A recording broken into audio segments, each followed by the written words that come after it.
guys! Ako po si Glorife. For today's video, ipapakita ko po sa inyo kung paano po ako nagluluto ng tinulang isda. At ang iba pa namin ginagawa dito sa bahay. Okay, magluluto po ako ng tinulang isda ang tawag dito. Ilalagay ko na yung ating mga sangkap. Yan, pakukuluan muna natin to bago natin ilagay yung isda. Gusto ko po kasi ngayon ng sabaw dahil parang namimiss ko na ang may sabaw na isda. Okay, then takpan muna natin tapos buhayin natin yung apoy. Ganyan po kasi magluto ang blind. Inuuna talagang ilagay yung pangsahog para hindi mo na siya mainit, para hindi ka mapapaso or maiwasan mo na mapaso.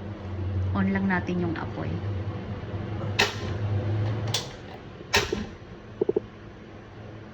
Yan. Ganyan lang kalakas para mabilis kumulo.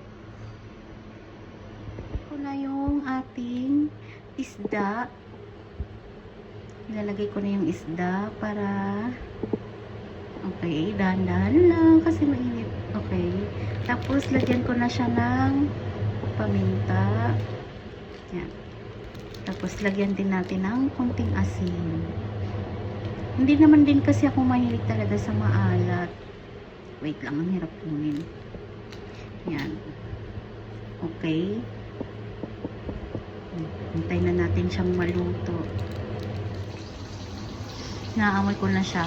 Alam nyo ba guys, nalalaman ko rin pagluto na sa pang-amoy din. Kasi alam nyo, iba yung amoy noong luto ng isda.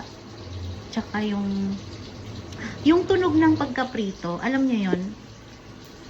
Pag tunog ng pagkaprito niya is yung mahina na, yung pagkulo ng mantika. Yan, ibig sabihin, paluto na siya. Sa kapag ka mahirap tanggalin, hindi pa talagang, totaling luto. Kaya maraming palatandaan ang blind sa pagluluto. Marami kami mga palatandaan. Pero depende din po yan sa blind kasi magkakaiba-iba din po kami ng pamamaraan. Hindi po lahat ng blind ay iisa ang paraan. Lahat kami ay iba-iba. Ito yung naluto ko kanina na tinulang isda. Tapos, ito naman yung gulay. Yan, ito yung gulay. Ang sarap-sarap nito, ang bango. Perfect talaga. Tapos, ito naman yung fried fish na pinaka-paborito ko sa lahat.